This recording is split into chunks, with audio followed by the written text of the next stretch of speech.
¿Alguna vez se han puesto a pensar qué significaba ser un buen ciudadano a principios del siglo XX? Bueno, para explorarlo, hoy nos metemos de lleno en un manual fascinante de 1908, Scouting for Boys, de Robert Baden-Powell. Y este libro no solo fue el que inició un movimiento mundial, sino que es, en serio, como una cápsula del tiempo que nos muestra los valores y las aspiraciones de la era eduardiana. Y miren, Baden-Powell no se andaba con rodeos para dejar claro el tono. Esta primera frase va directo al grano y nos dice que ser scout no era un simple pasatiempo, era un acto de patriotismo. Hay que pensar en el contexto, ¿no? Una época de mucho orgullo imperial y tensiones en el mundo, así que esta idea de deber hacia el país era un llamado a la acción muy potente para los jóvenes.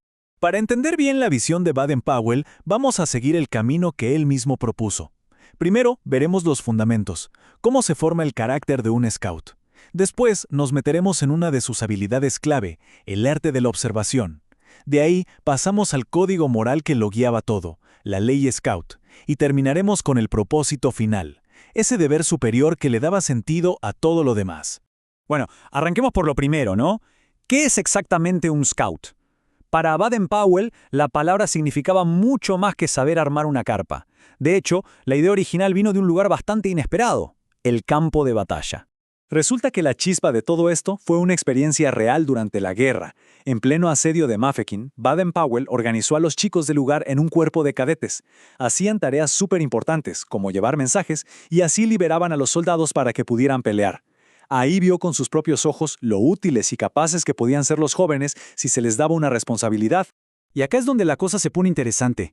Él tomó esta idea militar y la adaptó a la vida civil, creando la figura del scout de paz. Ya no se trataba de soldados, sino de pioneros, exploradores, gente común y corriente que aplicaba esas mismas habilidades de coraje y autosuficiencia en su día a día.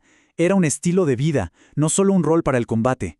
Y los ejemplos que ponía como modelos a seguir son, bastante variados, la verdad. No eran solo soldados. Incluía a los caballeros del rey Arturo por su caballerosidad, a exploradores como el capitán Cook y, ojo, esto es notable, también a mujeres como Grace Darling y Florence Nightingale. Con esto demostraba que las cualidades de un scout eran universales. Ok, pero con tener buenos ideales no alcanzaba. Un scout tenía que ser capaz. Por eso el manual, casi desde el principio, se mete de lleno en las habilidades prácticas. Y en el corazón de todas ellas estaba el arte de la observación, o sea, la capacidad de leer lo que te rodea como si fuera un libro abierto. El concepto clave aquí es lo que Baden-Powell llamaba señal. ¿Y qué es una señal? Pues es cualquier detallito que la mayoría de la gente ni notaría. Una ramita rota, el pasto pisado, una huella casi invisible.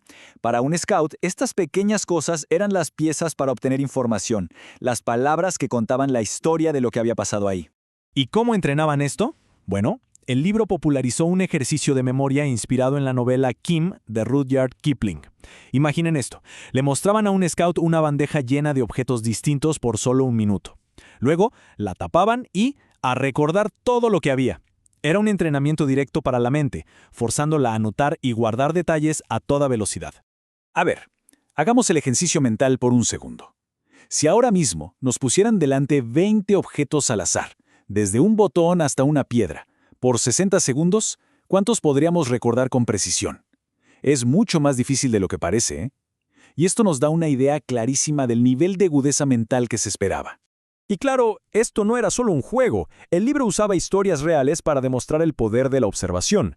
En un caso, un joven pastor se fijó en los clavos particulares de las botas de un vagabundo. Tiempo después, al ver huellas con esas mismas marcas en la escena de un crimen, esa pequeña observación fue clave para atrapar al asesino. Tener habilidades de detective estaba muy bien, pero era solo la mitad del asunto.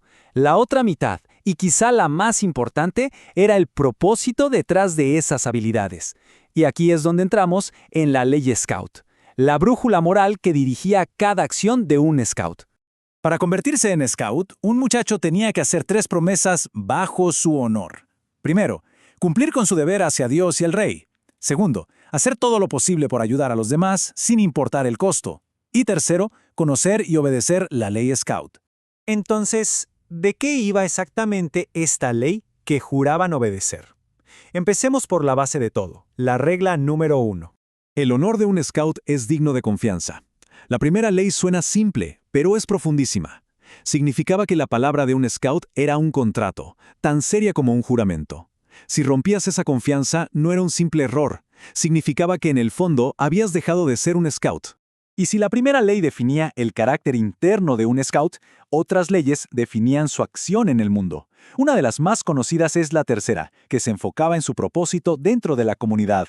El deber de un scout es ser útil y ayudar a los demás. Esta idea se conectaba directamente con la caballerosidad de los antiguos caballeros.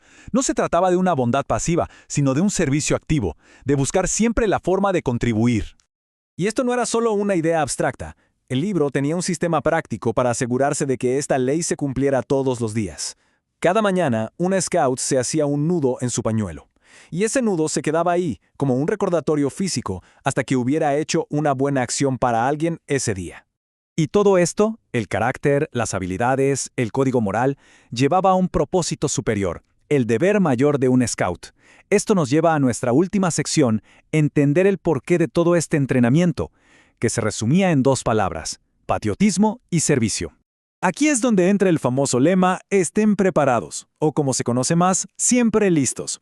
Baden-Powell explica que esto significaba estar siempre en un estado de preparación tanto mental como físicamente para cumplir con el deber.